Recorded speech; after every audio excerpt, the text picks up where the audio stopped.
The Toronto Blue Jays wrapped up their first preseason game today against the Philadelphia Phillies, and it was an absolute barn burner, 14-13. But let's not take too much stock into these results because the truth is, spring training results do not matter. But what does matter is good process and seeing good things that are repeatable for the future. And we saw some good stuff today out of Daulton Varsho, so we'll break that down and much more on this episode of Jays Digest.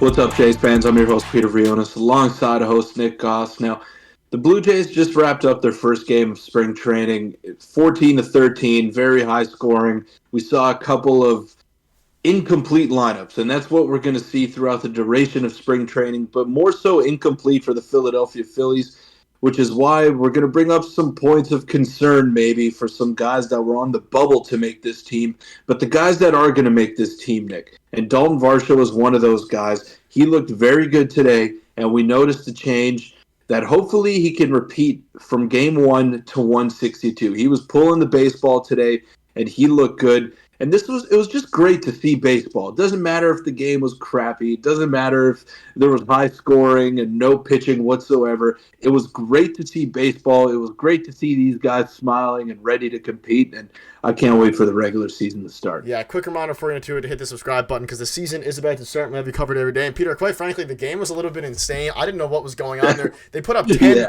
They put up 10 runs, the Phillies that is, in I think it was the fifth or it was one of the innings. I didn't really know it was happening, but what I do know, and we'll get into the box score now, the biggest thing, there's a few positives to take away, specifically Daulton Varsho and the team in general. Like you mentioned, the regulars, they are, if you look at their spring training stats, they're looking very good. And let's just break it down here. And again, I'm going to be focusing personally, I mean, there's tons to go over, but Daulton Varsho went 3 for 3 with 3 RBIs. Bo Bichette did well. Danny Jansen had an absolute rocket double. Even Aurelvis Martinez got into the game and drew a nice walk. But focusing on Daulton Varsho for a second, he pulled the ball. He looked like almost not a different hitter, but the hitter that he looked like back in Arizona is what I saw today. It is one game, obviously, so I'm not going to overreact, or we will overreact a little bit because the approach looks different. And they've been saying, and John Schneider even said about George Springer the other day that they want to hit the ball and change their approach. And it looked very good today. Even IKF got on the board with a couple of hits. It went about as good as you could from the hitting side of the ball for the Blue Jays. Yeah, well, we know what we're going to get out of the veterans, right? Justin Turner, yeah, it was nice to see him get a knock and draw a walk, but you know exactly what you're getting out of Justin Turner. He's that steady veteran presence who's going to be the de facto leader of this Blue Jays ball club going into the season. So you don't really look at his results. You don't look at Bo Bichette, even though he got a couple of hits and he's already in midseason form and spring training just started. You don't look at those guys. You look at the guys that maybe struggled last season and see if there were any changes that they made over the offseason. And you know Daulton Varsho's a competitor. Even when he was struggling with the bat last year, he did so many great things defensively and base running wise that kind of, you took the good with the bad with Daulton Varsho. But what I saw today from him was that he was really pulling his hands inside, and he kept his hands inside the baseball. His swing wasn't long whatsoever. He was short and quick. Obviously, you'd like to see the power, and that will come with time. You want to see him get back to that 27 home run mark that he did hit in Arizona. But what I saw today was repeatable, and he was very short and quick to the ball. He was pulling the ball, which was an encouraging sign as well, which is not something that he did as much as he used to in Arizona last year. And I just saw some good things today, and I was impressed. I was impressed. There were a couple things that didn't impress me, and I'll let you start with those, Nick. But when it comes to Daulton Varsho today, it was great to see him in center field, healthy and just pulling the baseball and looking similar to the hitter that he was in Arizona. Obviously, he's got to keep it up over the course of the season, but this was a good first step for him. Yeah, and I think Varsho is a huge part of this team, obviously, going forward.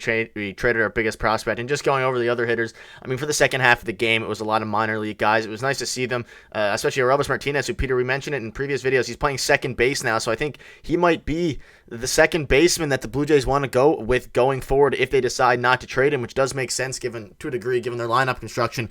And Santiago Espinal had a pretty bad game, but I'm going to leave the Espinal hate train. I've been done enough of that, but people are not happy with him. But Peter, the negatives unfortunately, and I mean the pitching was.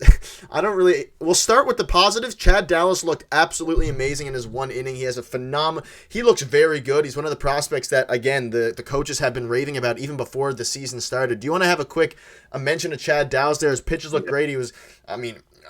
Unbelievable. It looked very good. I was hoping he'd go more than one inning. Obviously, it's only one inning. He struck out two of the three hitters he faced, but one inning is fine. It's this early in spring. Chad looked very, very good before I get into a couple of negatives.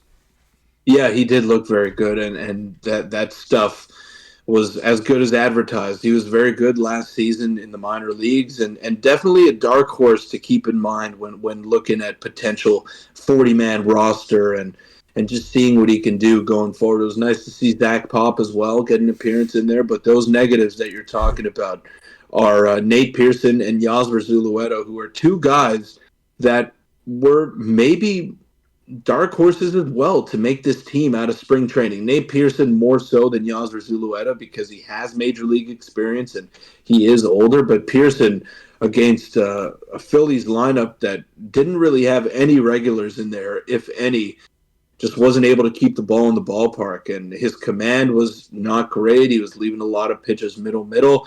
And obviously, the velocity is not going to be at its peak because spring training just started, but he didn't look good whatsoever.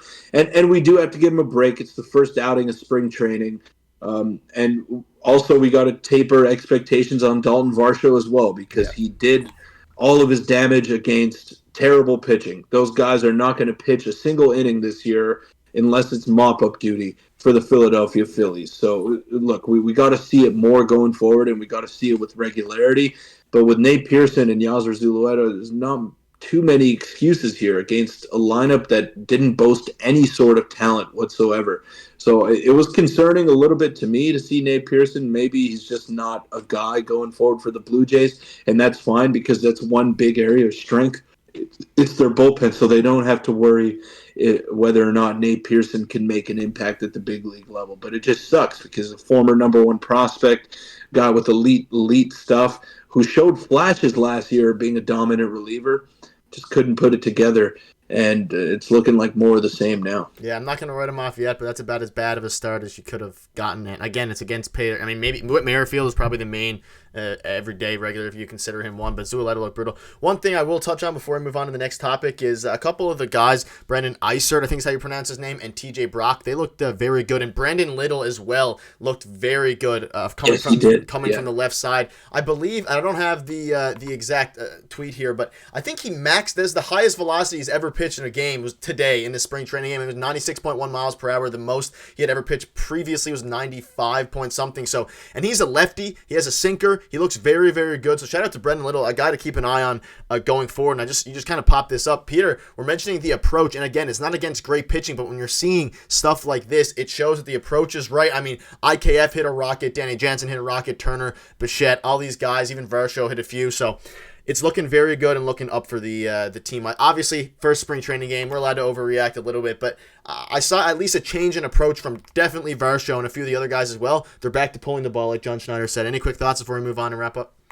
Yeah, it's all about the regular season. That's what it's all about. And then the playoffs, if you manage to get there, and I'm sure they will. But it's all about translating whatever momentum you can get going in spring training into the regular season and seeing if you can keep that up. I want to see Daulton Varsho get some regular at-bats here because I think he needs it. I think he needs that fine-tuning. I think he needs those extra reps in order to be fully ready once the season rolls around. Like I said before in the intro, Nick, I'm not worried about the veteran guys. I'm not worried about Bo Bichette, Vladimir Guerrero Jr., Kevin Kiermaier, Justin Turner. Those guys are going to do their thing, and they're going to find it at some point in the season.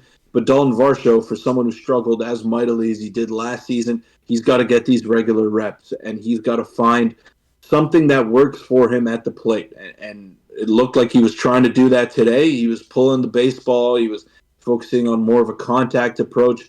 Look, whatever works for him in order to be in the lineup and not be a black hole in that lineup, I'm good with that because his defense and base running are so good that if he's an above average hitter, you got yourself a 4 to 5 win player there. and I think he's going to get there this season. Yeah, a good start on his redemption arc to win Jays fans over again. And a quick thing before we wrap up is a Tiedemann update. He was obviously supposed to start today instead of Chad Dallas. It ultimately didn't happen, but instead, I mean, it worked out either way because Chad Dallas looked phenomenal. And you can see here that number one prospect Tiedemann had an MRI that revealed minor inflammation. Snyder isn't expecting him to miss much time day to day. Great news. It also isn't an arm injury, so it doesn't relate to his other one. This is very good news, Peter. He'll be back, probably start throwing within the next few days. I don't suspect he'll be starting anytime soon. Maybe he'll pitch in a game in a week, or I don't know. They kind of left the timeline up in the air, but they'll play it safe. He's going to be fine, and there's going to be no lingering effects going forward. So any quick things before we wrap up the video?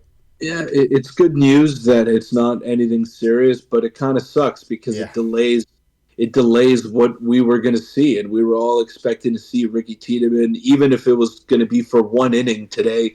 We would have seen him in action and just seen his progression from last year's spring training to this year's spring training. And not only does it delay his appearance in the spring, it might delay his seasonal appearances as well, just because they're going to try to be overly cautious with him because he's their top prospect, and they don't want to rush him, and they don't want him to be injured for a long-term amount of time. So it just sucks that he's dealt a bad hand with injuries thus far in his professional career. He hasn't been able to stay healthy with regularity.